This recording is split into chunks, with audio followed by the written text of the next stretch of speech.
Voilà, on va bien sûr revenir tout à l'heure sur la victoire des Allemands qui sont déjà qualifiés en 8e de finale de leur Euro. Mais maintenant, c'est l'instant de Bertrand Latour. On va prendre des informations de nos chers Bleus parce que l'actualité est chargée. Vous le savez, Kylian Mbappé est blessé, il est touché au nez. Mais vous l'avez vécu aujourd'hui en direct sur la chaîne L'Équipe.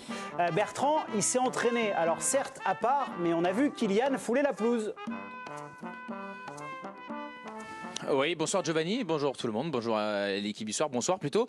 Oui, effectivement, Kylian Mbappé a foulé la pelouse du centre d'entraînement de l'équipe de France. Il s'est entraîné à part, bien évidemment. Dans un premier temps, c'était footing à allure légère avec le préparateur physique de l'équipe de France, Cyril Moine, toujours accompagné d'un ballon. Ensuite, il a couru avec une intensité un peu plus élevée. Il a terminé sa séance avec quelques frappes comme certains de ses partenaires, des frappes qui n'étaient absolument pas appuyées. Il m'a semblé le voir dire à un moment donné à un de ses partenaires que voilà, il pouvait pas frapper beaucoup plus fort, sans doute à cause de son nez. Il avait élaboré un pansement uniquement dans l'attente de ce masque toujours. Donc c'est une nouvelle positive.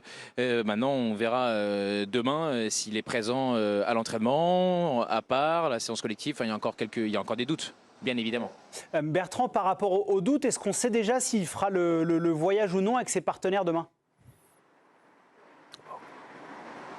Ah bah oui, il est prévu, ou alors, sauf parce qu'il y a une information que je n'ai pas, mais oui, il est prévu qu'il fasse le déplacement, qu'il prenne l'avion demain en fin de matinée de Paderborn à Leipzig, là où le match de l'équipe de France se jouera le lendemain contre les Pays-Bas. On continuera de parler du feuilleton Kylian Mbappé. On se posera la question de savoir si ça peut perturber ou non l'Euro des Français. Mais on avance parce qu'il y avait d'autres informations, Bertrand, aujourd'hui à l'entraînement. Upamecano qui ne s'est pas entraîné, Saliba et Hernandez qui étaient ménagés. Est-ce que vous pouvez nous faire un point sur les petits soucis ou non physiques de nos Bleus ? Oui, effectivement, ces joueurs-là n'ont pas participé à la séance collective. Pour Théo Hernandez, c'était une douleur au muscle fessier. Donc, il a uniquement fait du vélo d'appartement au bord de la pelouse, là où s'entraînaient le reste de ses partenaires, pour une séance qui était très légère, échauffement et ensuite un grand taureau. Enfin, voilà, c'était léger puisqu'on est uniquement à 2 jours du match de l'Autriche et aussi à J-2 du match face aux Pays-Bas. Dayo Upamecano, lui, est resté aux soins, donc il n'a pas mis le nez à la fenêtre. Et pour ce qui est de William Saliba, une douleur à la cheville. Et il a fait un petit footing léger avec un des kinés de l'équipe de France. Je vais profiter de la présence d'un ancien sélectionneur sur ce plateau. C'est vrai que tous les jours, on a un peu l'impression qu'il y a des petits pépins physiques ici et là. Est-ce que c'est logique ou c'est inquiétant ? C'est pas logique, mais c'est pas inquiétant. Parce que là, Merci. Vous voulez dire que ma question était mauvaise ? Non, mais je veux dire... Non plus. Pas tout à fait. Mais merci. Il y a un match vendredi, on est mercredi. L'intérêt de l'entraînement, il n'y en a aucun là.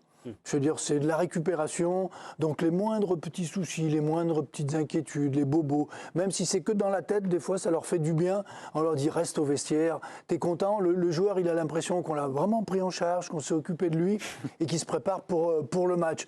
Et la seule séance qui va compter, c'est celle de la veille de match, pour faire un petit peu, voir s'il y a la mise en place, mais celle d'aujourd'hui, alors vraiment c'est celle qui... Ils n'en auraient pas fait, ça aurait été exactement la même chose. Chacun fait son petit truc dans son coin. Bertrand, ça fait quelque temps maintenant que vous suivez l'équipe de France. Vous avez l'habitude des grandes compétitions. Vous êtes sur la même longueur d'onde que Raymond ?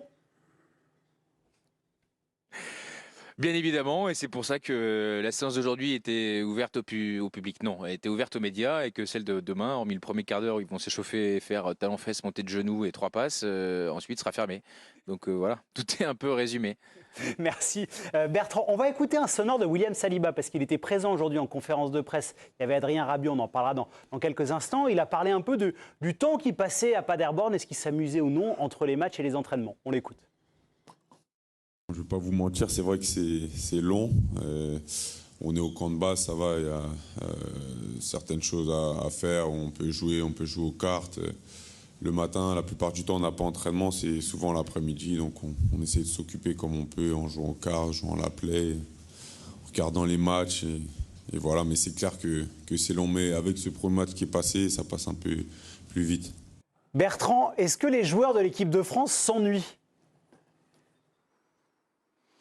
William Saliba le dit même mieux que moi. Et effectivement, après, c'est aussi la norme depuis quelques années maintenant, avec tout ce qui est dispositif de sécurité aussi. Les joueurs sont cantonnés à leur hôtel, un hôtel qui leur convient pas des masses. Je n'ai pas fait un sondage sur les 25 joueurs de l'équipe de France, mais c'est pas je pense que c'est pas là où c'est pas le standard des hôtels dans lesquels ils partent en vacances. Mais là, ils sont pas là pour être en vacances, donc ça tombe bien. Mais oui, effectivement, il y a 2 heures d'entraînement par jour et souvent un seul entraînement. Donc c'est sûr qu'il faut s'occuper. Donc William Saliba l'a dit, il peut y avoir des jeux sur la console, des jeux de cartes. Il y a du poker pour certains le soir également. Il y a une piscine intérieure dans laquelle ils peuvent passer un petit peu de temps également. Mais je pense que c'est surveillé aussi par le staff par rapport aux conséquences musculaires également. Donc ouais, forcément, ils doivent s'occuper, regarder les matchs pour certains aussi. Ils pourraient regarder nos émissions si ce serait pas inintéressant.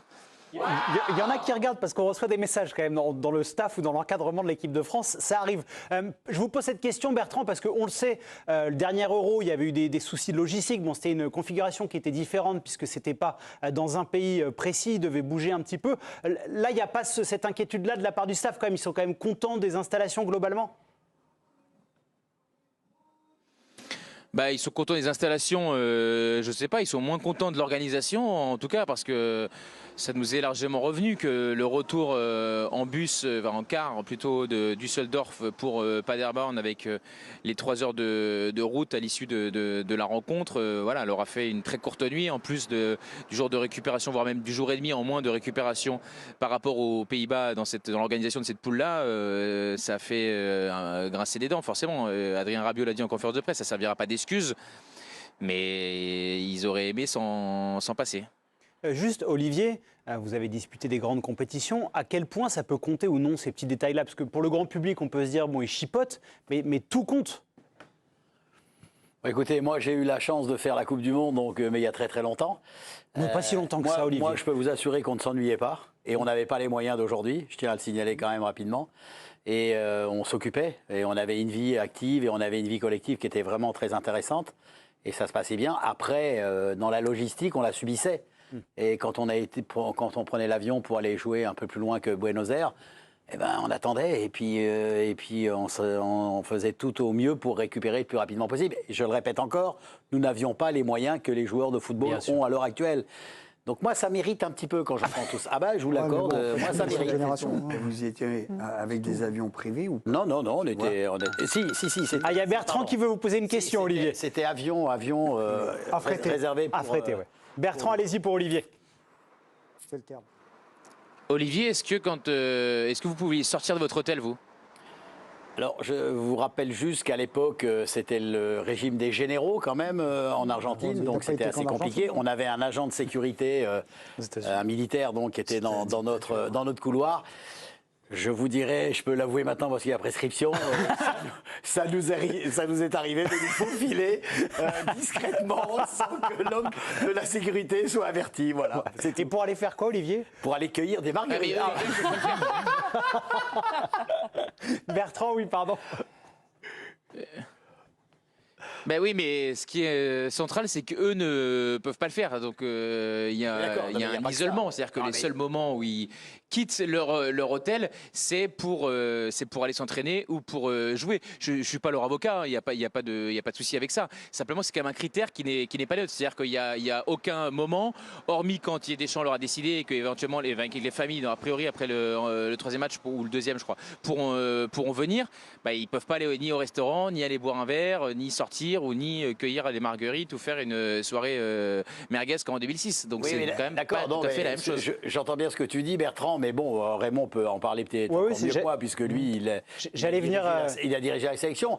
Mais je suis un peu surpris d'entendre que quand on est dans un camp de base, on a comme souci d'aller manger ailleurs ou de sortir. Non, mais c'est s'aérer, c'est quelque chose qui peut s'entendre. Mais c'est l'explication de l'ennui. Je comprends, Bertrand, t'affoles pas, t'énerve pas. Je comprends, mais moi, quelque part, ça me gêne un peu, quoi, tu vois, parce que on est quand même dans une situation tellement importante dans la compétition, dans le tournoi que tu fais. Donc j'ai inversement envie de dire qu'on met tout de son côté pour réussir un Euro parfait. Non, mais ce qui est surprenant quand même, c'est que c'est le début de la compétition. Alors Quelle s'ils démagogie. s'ils sont déjà en train de s'emmerder, tu m'as pas parlé qu'ils lisaient, donc les mecs lisent pas et ils regardent aucun film. Bon, je mais ça, on plaisante. sait pas dans le Non, mais détail vous ce qu'ils m'avez font, quand parlé même. de poker Bien et de sûr que cartes. si, mais Mais sans non, mais déconner, si. vous êtes sérieux 30 secondes ou pas là-haut? T'énerve pas, t'énerve pas. Allez pas me chauffer, mon Bertrand.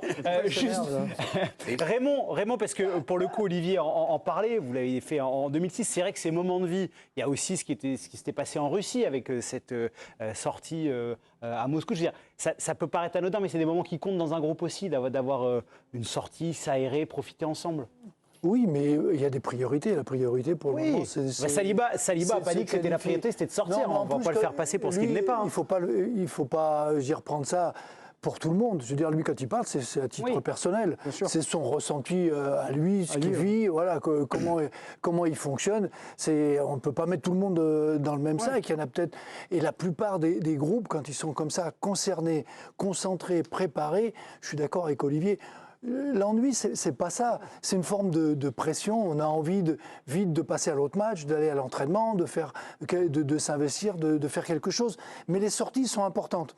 Les sorties pour un moment, casser le rythme de petit déjeuner, entraînement, déjeuner, sieste. C'est juste ce soin. que Bertrand disait, il ne les faisait Voilà. pas passer pour des fêtards qui ont envie de sortir. C'est pas du tout ce qu'il a dit. Hein. Et il y a besoin de Mais ça quelque chose démarre, qui change. là. On a fait un match. Oui, non, mais dans le...